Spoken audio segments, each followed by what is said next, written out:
দীঘার জগন্নাথ মন্দির এবং নিউ টাউনের দুর্গা অঙ্গনের পর এবং উত্তরবঙ্গে মহাকাল মন্দির। শিলিগুড়ি শহরের মাটিগাড়া লক্ষ্মী টাউনশিপ এলাকায় 17.41 একর জমির ওপর তৈরি হবে এই মন্দির। শুক্রবার মন্দিরের শিলান্যাস করলেন মুখ্যমন্ত্রী মমতা বন্দ্যোপাধ্যায়।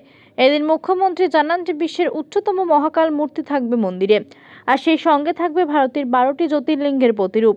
মহাকাল মূর্তিও তৈরি করা হচ্ছে। ব্রোঞ্জের মূর্তির উচ্চতা হবে 108 ফুট। মূর্তিটি যে ভিত্তির ওপর থাকবে সেটার উচ্চতা 108 ফুট। মোট উচ্চতা হবে 216 ফুট। পঞ্জিকা মতে এদিন বিকাল 4:15-তে মহাকাল মন্দিরের শিলান্যাস করেন মুখ্যমন্ত্রী। মন্দিরের নাম রাখা হয়েছে মহাকাল মহাতীর্থ মন্দির। থাকবে মন্দিরে 2টি নন্দীগৃহ। শিবালয়ের রীতি মেনে মন্দিরের 4 কোণে 4 দেবতা থাকবেন। মহাকালের কাহিনী পাথরের শিল্পকর্ম ফ্লেক্সো পেইন্টিং এর মধ্য দিয়ে ফুটিয়ে তোলা হবে। দুদিকে 2টি সভা মণ্ডপ করা হবে, সেখানে একসঙ্গে 6,000 বেশি মানুষ বসতে পারবেন। শুক্রবার শিলান্যাসের সময় মুখ্যমন্ত্রী জানালেন এটিই হবে বিশ্বের অন্যতম বৃহত্তম মহাকাল মন্দির। দৈনিক 1 লক্ষ দর্শনার্থী থাকতে পারবেন মন্দির প্রাঙ্গণে। মন্দিরের 2টি প্রদক্ষিণ পথ থাকবে এবং যেখানেই 10,000 ভক্ত সমাগম হতে পারে। মন্দিরের পাশাপাশি একটি আধুনিক সাংস্কৃতিক কেন্দ্রও তৈরি হবে। এদের অনুষ্ঠান মঞ্চ থেকে পরিযায়ী শ্রমিকদের নিরাপত্তা নিয়ে রাজনৈতিক বার্তা দেন মুখ্যমন্ত্রী। আমরা এই শিব মন্দিরের নাম দিয়েছি মহাকাল মহাতীর্থ, যা আগামী দিন এটা international tourism spot of destination হবে। এটা কিন্তু বিশ্বের অন্যতম বৃহত্তর শিব মন্দির হবে। মন্দির চত্বরটি রাস্তা থেকে দেখা যাবে। এই মহাতীর্থের দিনে 1 লক্ষ লোক আসতে পারবেন দর্শনার্থী।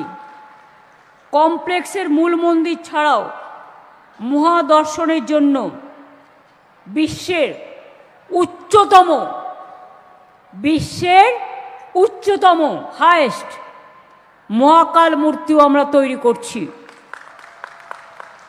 এই মূর্তিটির মোট উচ্চতা হবে 216 ফিট।